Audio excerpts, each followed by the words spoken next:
கர்த்தருடைய நாம மகிமைப்படுவதாக. இந்த நாளிலும் தியானத்திற்காக 23ஆம் சங்கீதம் 5ஆம் வசனம்.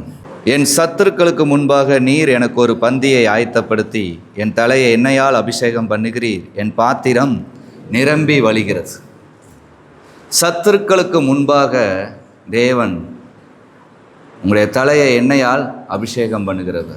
சத்துரு யார்?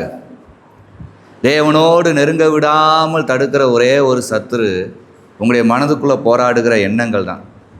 தேவனோடு உங்களை இணையவே விடாது.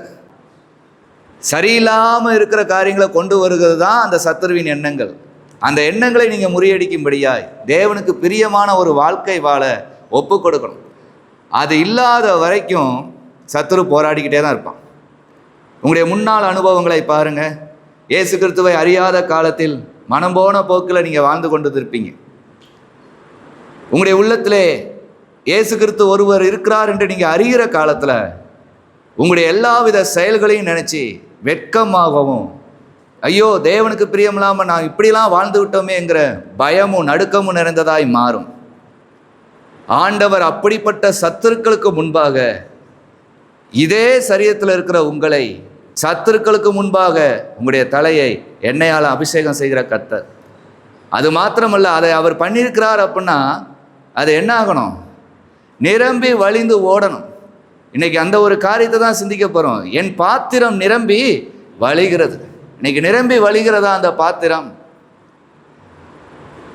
எது பாத்திரம்? எது பாத்திரம்? நீங்கள் தான் அந்த பாத்திரம்.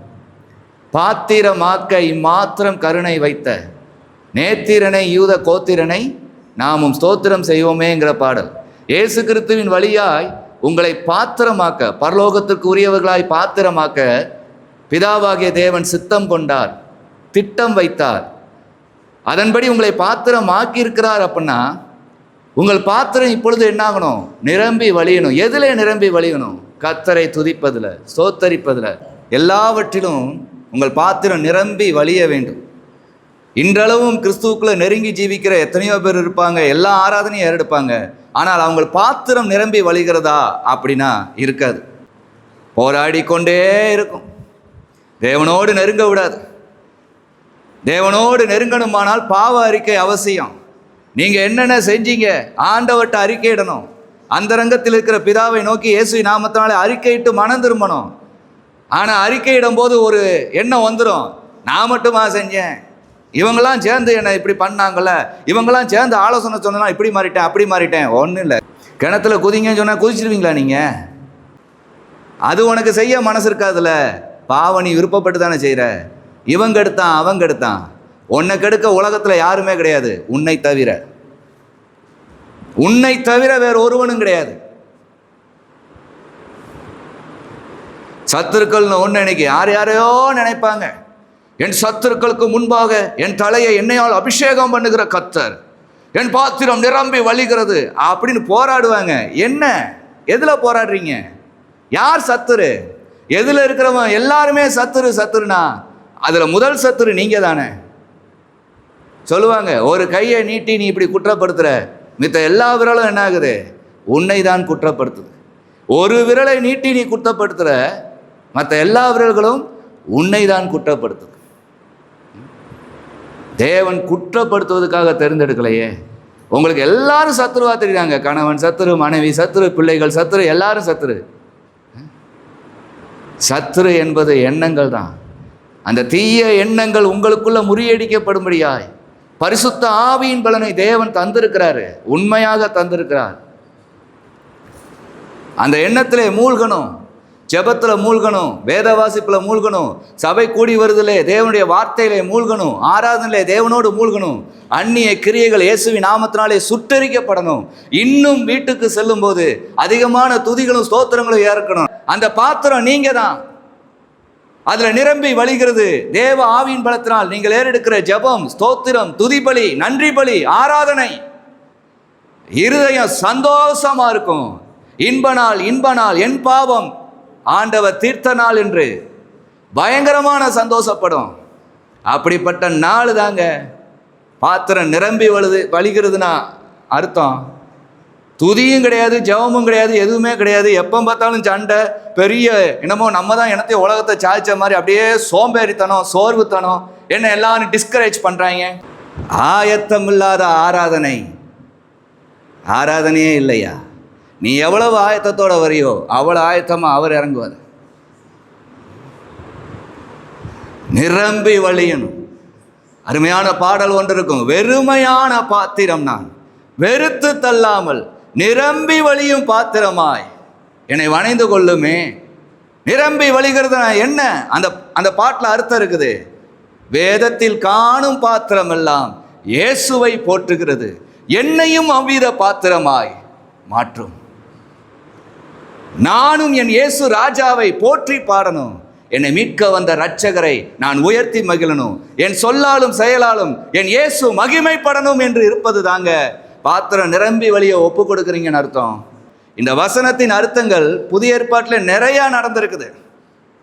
இந்த பழைய ஏற்பாட்டில் நீங்கள் எப்படி பார்க்குறீங்களோ தெரியாது. புதிய ஏற்பாட்டில் இயேசு கிறிஸ்து மரித்து 3ஆம் நாள் உயிரோடு எழுந்து பிறகு 40 நாள் தம்முடைய சீசர்களோடு அவர் பேசி வருங்காரியங்களை எல்லாம் வெளிப்படுத்தி பரமேறின பிறகு அவர்கள் பெந்தகோஸ்தே நாளிலே கூடியிருந்த போது உண்மையாகவே இயேசு கிறிஸ்து நம்மோடு கூட இடைப்பட்டார். அந்த இயேசு கிறிஸ்துவின் நாமத்தினாலே பிதாவாகிய தேவனை வேண்டுவோம் என்று ஒரு மனமாய் வேண்டினார்கள்.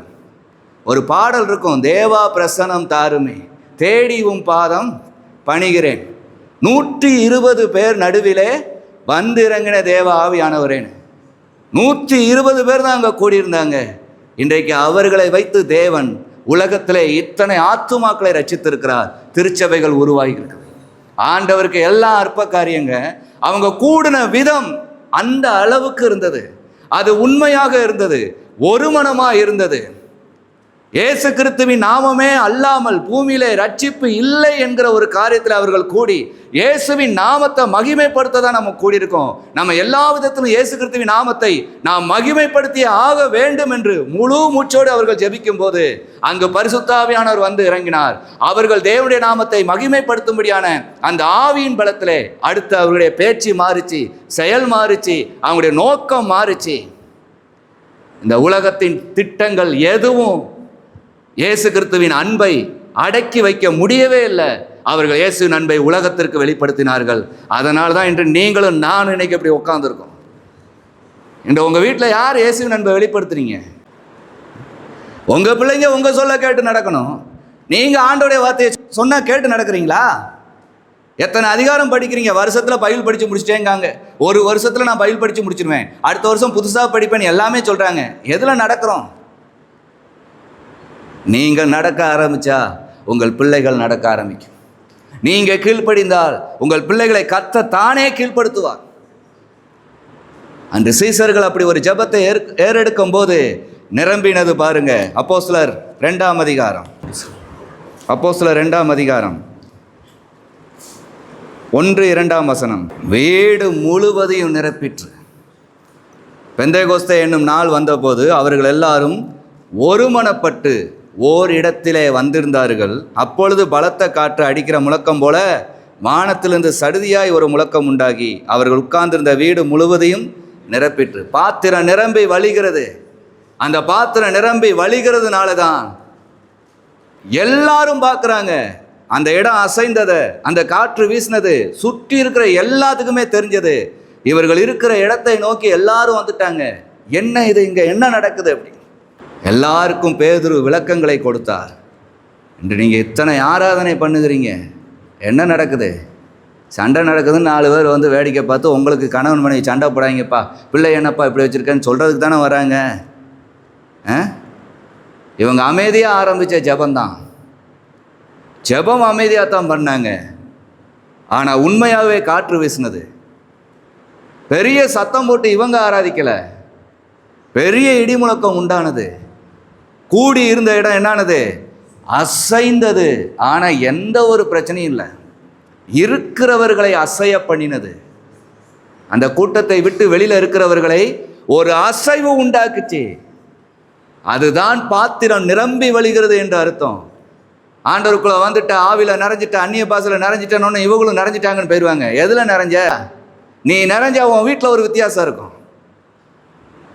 நீ நிறைஞ்சா வீட்டில் உன்னை பார்க்குறவனுக்கு ஒரு பயம் இருக்கும். மோசே சீனாய் மலையில் அமர்ந்துட்டு வந்தார். இறங்கி வந்தால் என்னது? மோசையை குறித்த பயம் இருந்தது. ஏன்? மோசேனுடைய முகம் பிரகாசித்தது, அவனுடைய பாத்திரம் நிரம்பி வழிந்தது. அப்போஸ்தலருடைய பாத்திரம் இப்ப நிரம்பி வழிகிறது, அந்த வீடு முழுவதையும் நிரப்பினது. இன்று நம்ம எல்லாத்தையும் நிரப்பி அழகு பார்க்கிறது.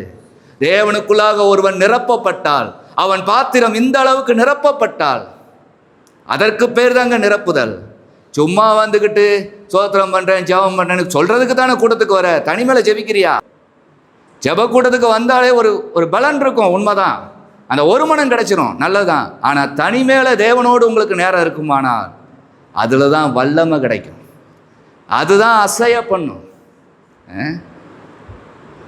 மாடு தீவனம் சாப்பிடுவது போலதான் ஒரு கிறிஸ்தவ விசுவாசினுடைய வாழ்க்கை இருக்கணும்.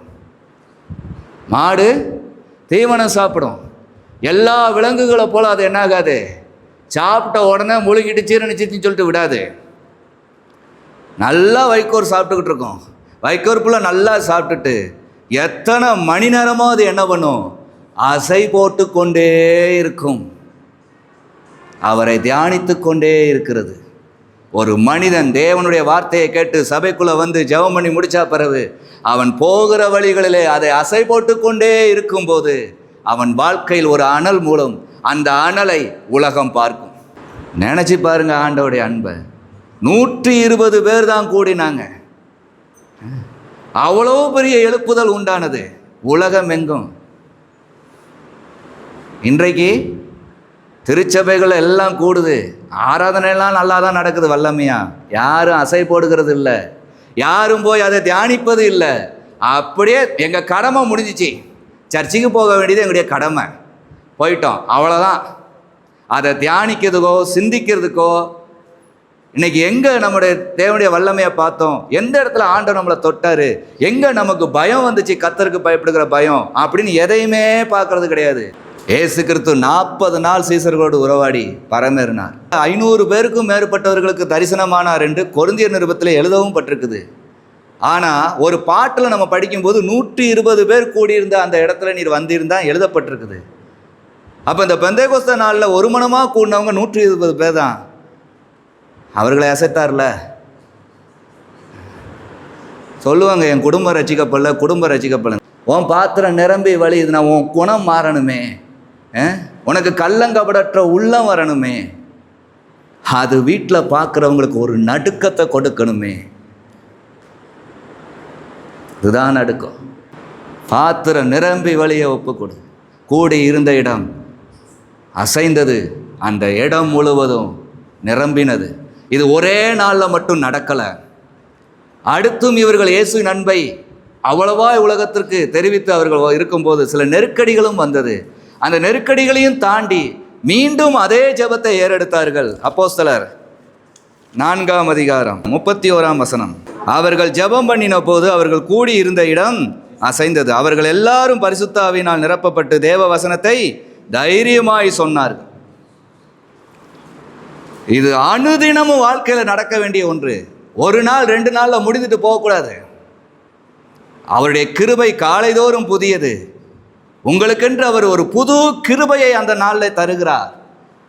நீங்கள் எத்தனை ஆண்டு இந்த பூமியில் வாழ்ந்தாலும் ஒவ்வொரு நாளும் அவர் புது கிருபையை தருகிறார். இந்த பூமியிலே நீங்கள் போராட வேண்டியதுக்கு, நீங்கள் சாதிக்க வேண்டியதுக்கு எல்லாவற்றிற்கும் தேவன் உங்களுக்கு புது கிருபையை தருகிறார். நீங்களும் அப்படியாக உங்களுடைய ஆவியிலே புது உற்சாகத்தை அடையும்படியாய் இன்னும் ஸ்தோத்திரங்களும் துதிகளும் பெருகணும். அவருடைய நாமத்தை உயர்த்தணும். அவர் நடத்தி வந்த அந்த பாதைகளை நினைத்து நன்றி செலுத்தணும். இஸ்ரவேலை நடத்தி வந்ததை நினைத்து, எல்லாவித தேசங்களிலிருந்து அவர்களை ரட்சித்ததை நினைத்து, பார்வோனின் கைக்கு விடுவித்ததை நினைத்து, பாபிலோனின் கைக்கு விடுவித்ததை நினைத்து, எல்லாவற்றையும் விடுவித்தது. உங்களை விடுவித்தார், பாவ காரியங்களிலிருந்து விடுவித்தார், சாபங்களிலிருந்து விடுவித்தார், ஆதி பிசாசின் சோதனைகளிலிருந்து உங்களை விடுவித்தார். நினைத்து நினைத்து நினைத்து நன்றி செலுத்தணும். அப்படியாக ஒரு ஆராதனை ஏறெடுக்கணும். அதுதான் கிருபை, புது புது கிருபை. தேவனை புது புது விதமாக துதிக்க வைக்கும். ஆனால் வேதத்தில் உள்ளபடியே தான் துதிப்பீங்க. புதுசாக துதிக்குதுங்கிறதுனால ஏதோ ஒன்றை மாற்றி துதிப்பீங்கன்னு நினச்சிடாதீங்க. வேதத்தில் உள்ள மாதிரியே தான். அந்த நாளில் ஏதோ ஒரு நாமத்தில் அவர் உங்களுக்கு வெளிப்படுவார். உங்களுக்கு என்ன போராட்டம் இருக்குதோ அந்த போராட்டத்தை முறியடிக்கிற நாமம் அவர் நாமம். ஆபிரகாம் வாழ்க்கையிலே திடீரென்று கர்த்தரே சோதித்தார். அவனுக்கு நல்ல ஒரு பிள்ளையை கொடுத்துட்டு, இந்த பிள்ளையை நீ எனக்கென்று கொடுக்க வருவியான்னு கேட்கும்போது எந்த ஒரு ஆட்சேபனையும் இல்லாமல் சந்தேகமும் இல்லாமல் ஆண்டவர் கேட்குறாரு, என் பிள்ளையை நான் கொடுப்பேன்னு சொல்லிட்டு கூட்டு போய்கிட்டு இருக்கிறேன். எந்த இடத்துக்கு வாங்கலாம்னு சொல்லலை, நான் காட்டும் தேசத்துக்கு வா, நான் காட்டும் மலைக்கு வான்ட்டாரு. போய் பிரயாணங்கள் எத்தனையோ நாள் நடக்குது. ஆனால் அத்தனை நாள் பிரயாணத்தில் ஒரு பிரயாணத்தில் ஆண்டவர் என்ன ஆயிட்டாரு, இந்த மலை தான் முன்குறிச்சி காட்டுகிறார், கூட்டு போகிறான். சந்தோஷம் குறையவே இல்லை. 1 நாள் 2 நாள் 3 நாள் சந்தோஷம் குறையவே இல்லை. இன்னைக்கு நம்ம ஆளுக்கு டிலே எடுக்க எடுக்க என்ன ஆயிரும், ஆவி ஒன்றும் இல்லாமல் போயிடும். ஒரு ஜெபத்தில் கண்ட ஒரு மகிமை குறையலாமா? நம்ம ஜெபத்தையும் கேட்டு நமக்கு ஒரு மகிமை இறக்கியிருக்காரு. நம்மெல்லாம் பாத்திரவானா? நம்மெல்லாம் பாத்திரவானா? மோசேக்கு இறக்குனாரு. 40 நாள் உணவும் தண்ணீரை எடுக்காமல் சீனாய் மலை ஏறினாரு, அவருக்கு இறக்குனாரு. எலியாவுக்கு அக்கினியை இறக்குனாரு, அவர் அந்த அளவுக்கு வைராக்கியம் உள்ளவராக இருந்தார். எல்லாம் ஓகே தான். அவர் நமக்கு இறக்க நம்ம ஏமாத்திரம். அப்படி ஒரு மகிமை இறக்குனா நம்ம எந்த அளவுக்கு தேவனோடு நெருங்கணும்? அந்த மகிமை நம்மளை விட்டு இறங்க சம்மதிக்கலாமா? இன்னும் ஆராதனை, இன்னும் துதி பெருகணும்னு வரும். நம்முடைய ஜென்ம சுவாவம் அழிக்கப்பட்டு நம் பாத்திரம் தேவனை துதிக்கிற அளவுக்கு நிரம்பணும். அதுதான் என் பாத்திரம் நிரம்பி வழிகிறது. நீ தேற மாட்ட, நீ ஒன்றத்துக்குமே ஆக மாட்ட, நீ அவ்வளோதான், நீ முடிஞ்ச, நீ என்னத்த அப்படின்னு இனிமேல் ஏன் ஆண்டவர் ஆண்டவர்னு கிடக்கிறேன்னு உங்கள் உள்ளத்தில் போராடுகிற அந்த சத்துருவை முறியடித்து தேவனை இன்னும் ஆழமாக துதிக்க பண்ணும், இன்னும் ஆழமாக அவருடைய அன்பை உணர பண்ணும். நீச்சல் ஆழம் கொண்டு செல்லும், மூழ்க பண்ணும் தேவனோடு. உங்கள் பாத்திரம் நிரம்பி வழிகிறது என்றால் இங்கே நீங்கள் பண்ணுற பெர்ஃபார்மன்ஸ் தேவையல்ல. உன்னுடைய தனிமையில், உங்களுடைய தனிமையில் உங்கள் தேவனோடு இருக்கிற உறவில் ஒரு அனல் எலும்பும், இடம் அசையும்.